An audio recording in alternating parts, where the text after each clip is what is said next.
मैं आपका धन्यवाद करता हूं सभापति महोदय, और मेरी पार्टी का धन्यवाद करता हूं कि मुझे इस बिल पर बोलने का मौका दिया और मैं इसके समर्थन के लिए यहां पे खड़ा हूं।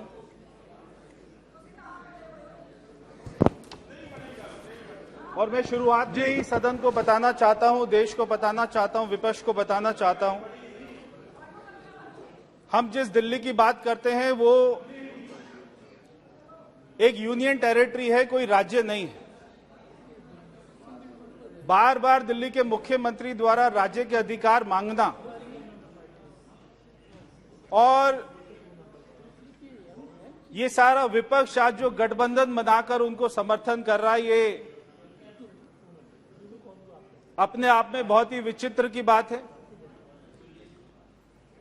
ना जाने कैसे कैसे अपशब्द बोलकर दिल्ली के मुख्यमंत्री ने, जो यहां पर कांग्रेस के लोग बैठे हैं, डीएमके के लोग बैठे हैं, जितने भी पार्टी आज उनको समर्थन कर रही है, कि आज वो सारी बातें सोचकर भी बहुत ही अपमान सी स्थिति हो जाती है कि कैसी बातें गठबंधन को बोला, और आज ये सारे नेता उनके साथ में बैठकर मिलकर उनको सपोर्ट करते हैं। मैं अपनी बात को 2 लाइन से शुरू करूंगा कि जिनका विरोध करने राजनीति में उतरे, आज करने को गठबंधन उनके यहां पर प्राइवेट जेट से उतरे।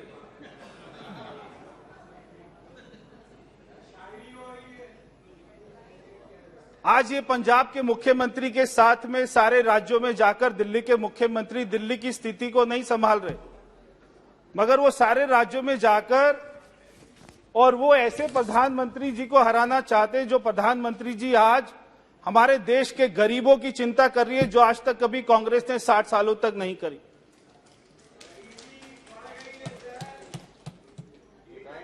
मैं बताना चाहता हूं कि दिल्ली, हम जिसको भारत का दिल कहते हैं, वो देश की राजधानी है,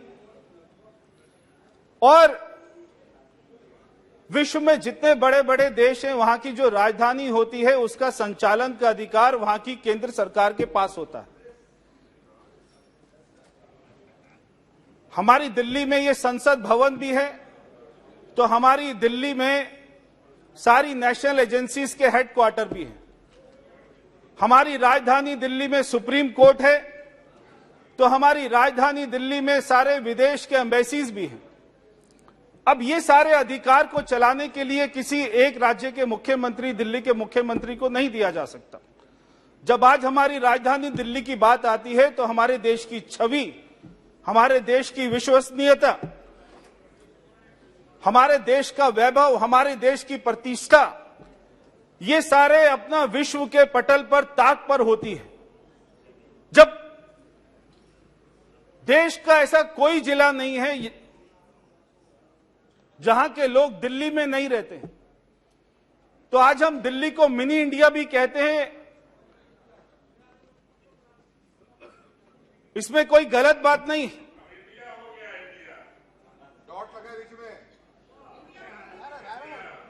धब्बे हैं, भारत भारत ही रहेगा। मगर बार बार दिल्ली के मुख्यमंत्री को हम ये कहते हुए सुनते हैं कि मुझे राज्य के अधिकार चाहिए, ट्रांसफर पोस्टिंग के अधिकार चाहिए। एक आदमी दुकान पर जाता है टीवी खरीदने के लिए, और वो वहां पर सारा मुआयना करके बोलते हैं मुझे ये वाला टीवी खरीदना है। वो दुकानदार बोलता है आपको नहीं देना ये वाला टीवी, और वो अगले दिन फिर जाता है मफलर पहनकर, फिर कहता है मुझे ये वाला टीवी चाहिए, तो वो दुकानदार फिर से मना कर देता है। वो अगले दिन फिर जाता है टोपी पहनकर, मफलर पहनकर, मुझे ये वाला टीवी चाहिए, वो दुकानदार फिर से मना कर देता है। तो वो आदमी पूछता है कि आप ये मेरे को क्यों नहीं बेच रहे? वो दुकानदार कहता है ये टीवी नहीं है, ये माइक्रोवेव है। तो ये दिल्ली का मुख्यमंत्री बार बार कहता है मुझे राज्य के अधिकार चाहिए। ये राज्य नहीं है, ये देश की राजधानी है और हमारी यूनियन टेरिटरी है। हमारी दिल्ली में कोई भी सर्विस कमीशन नहीं है, हमारी दिल्ली का कोई भी कैडर नहीं होता। सारे आईएएस आईपीएस ऑफिसर को यूटी कैडर के बोले जाते हैं, और हमारे देश की जो 8 हमारी यूटी हैं दिल्ली के अधिकारी सारे यूटी में सर्विस करते हैं। अब एक किसी राज्य के मुख्यमंत्री को सारे राज्यों का सारी यूटी का अधिकार दे देना कि हमारे दिल्ली के अधिकारी का ट्रांसफर दिल्ली के मुख्यमंत्री लक्षद्वीप में करेंगे और वो जम्मू कश्मीर में करेंगे, लद्दाख में करेंगे, ऐसा कैसे हो सकता है? तो ये संभव ही नहीं हो सकता। वो जो अधिकार मांगते हैं वो क्यों मांगते हैं? वो अधिकार इसलिए मांगते हैं कि आज उनके जो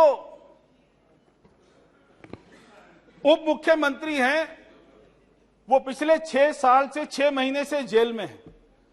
आज जो उनके स्वास्थ्य मंत्री हैं वो पिछले 1.5 साल से जेल में हैं। आज वो जिस कोर्ट की बात करते हैं वही कोर्ट उनको जमानत नहीं देती है। 1.5 साल से जो स्वास्थ्य मंत्री सड़ रहा है वहां पर, वो कौन से आरोप में गया? वो हवाला के आरोप में गया। और जो दिल्ली का उप मुख्यमंत्री है वो शराब घोटाले में जेल में गया। और एक इनका मंत्री एक महिला की इज्जत लूटकर राशन कार्ड के नाम पर, और वो जेल गया।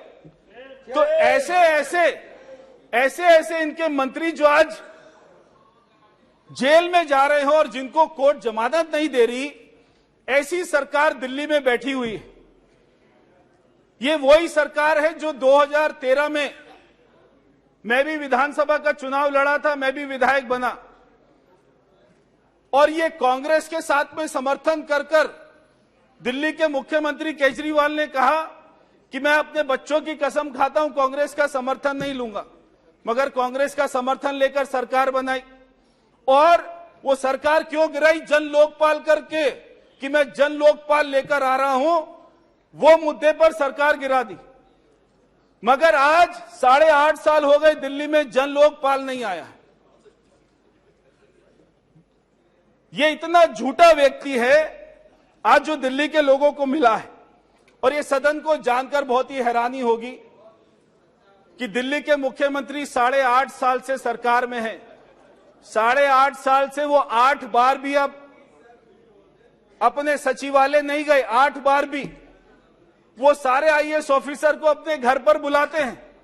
और एक बार उन्होंने दिल्ली के जो पहले मुख्य सचिव रहे अंशु प्रकाश जी, रात को उनको अपने घर पर बुलाकर अपने विधायकों द्वारा उनकी पिटाई कराई। आज भी वो केस चल रहा है।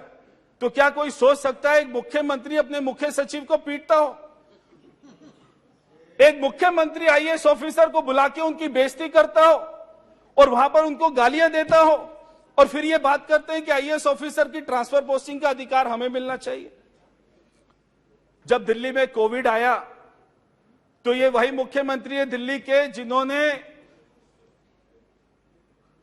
हमको संभालने की बजाय, गरीब लोगों को संभालने की बजाय, यूपी बिहार के लोगों को संभालने की बजाय लाखों लोगों को बॉर्डर पर भेज दिया मरने के लिए कि आप अपने अपने राज्य चले जाइए। वो तो हमारी सरकार थी, हमारे गृह मंत्री जी थे, हमारे प्रधानमंत्री जी थे जिन्होंने दिल्ली में हॉस्पिटल बनाए, हमारे लोगों को वैक्सीन दी, हमारे लोगों को इंजेक्शन दिया और आज हमारे दिल्ली के लोगों की जान बचाई। वरना दिल्ली के मुख्यमंत्री ने हमको अपना मरने के लिए छोड़ दिया था। और क्या बोलते हैं दिल्ली के मुख्यमंत्री? वो कहते हैं कि बिहार के लोग तो केवल 500 रुपए का टिकट लेते हैं, दिल्ली में आते हैं, लाखों का इलाज करते और चले जाते हैं। जो आज ये नीतीश कुमार जी के आदमी बैठे हैं, यहाँ पे सांसद बैठे, मैं उनसे पूछना चाहता हूं, आपने कभी दिल्ली के मुख्यमंत्री से कहा कि आप हमारे बिहारियों के लिए ऐसा क्यों बोलते हैं?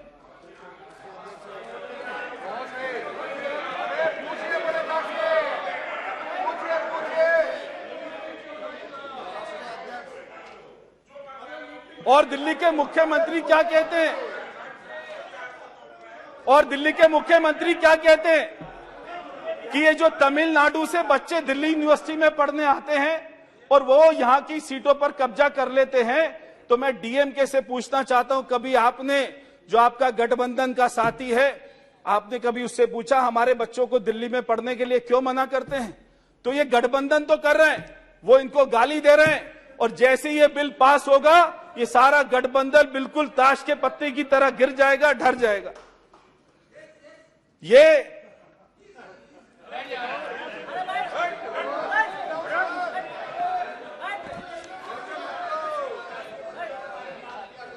एक बार दिल्ली के मुख्यमंत्री कहते हैं हमारे दिल्ली पुलिस के सिपाही, हमारे दिल्ली पुलिस के अधिकारी जो उनकी सुरक्षा भी करते हैं, उनके मंत्रियों की भी सुरक्षा करते हैं, दिल्ली का मुख्यमंत्री कहते हैं कि दिल्ली पुलिस के ठुल्ले, अगर ऐसा कोई शब्द का प्रयोग करेगा तो क्या कोई आईपीएस ऑफिसर उसके अंदर में काम कर सकता है? क्या हम उसको अधिकार दे सकते हैं दिल्ली पुलिस को संभालने के लिए? ये हमारे दिल्ली में सबसे पहले विधानसभा का चुनाव हुआ 1993 में, और उसके बाद से जब तक केजरीवाल जी मुख्यमंत्री नहीं बने तब तक कभी किसी सरकार ने शिकायत नहीं करी। हमारे यहां पर बीजेपी की सरकार रही तो ऊपर कांग्रेस की और हमारी दिल्ली में कांग्रेस की सरकार होती थी, ऊपर हमारे अटल बिहारी वाजपेयी जी की बीजेपी की सरकार होती थी, मगर आपस में कभी कोई नहीं लड़। ये पहली बार 2014 के बाद हुआ कि दिल्ली के मुख्यमंत्री जो अपने झूठे वायदे करके पूरे नहीं कर पाए, वो अपनी विफलता के कारण में एलजी को दोष देते हैं, प्रधानमंत्री को दोष देते हैं, और उन्होंने आज तक कोई काम नहीं किया। उन्होंने कहा था मैं 500 स्कूल बनाऊंगा, एक भी स्कूल नहीं बनाया। और वो कहते थे 50 कॉलेज बनाऊंगा, एक भी कॉलेज नहीं बनाया। और उन्होंने कहा था 20 हॉस्पिटल बनाऊंगा, एक भी हॉस्पिटल नहीं बनाया। तो जब भी चुनाव आता है तो बड़ा बड़ा वो वायदा करते हैं मैं अपना बिजली दे दूंगा, पानी दे दूंगा, तब कोई उनको ऑफिसर नहीं रोकता, तब हमारे उपराज्यपाल उनको नहीं रोकते। मगर जब वो काम नहीं कर पाते तब वो उपराज्यपाल का, प्रधानमंत्री जी का बहाना लेते हैं। तो आज तो ये हालत हो गई है कि आज इनकी सारी सरकारी जेल में है, क्योंकि घोटालों में इतना कमा लिया है कि अब तिहाड़ जेल को ही अपना पार्टी का कार्यालय बना लिया है। सारे मंत्री जेल जा रहे। मैं अध्यक्ष जी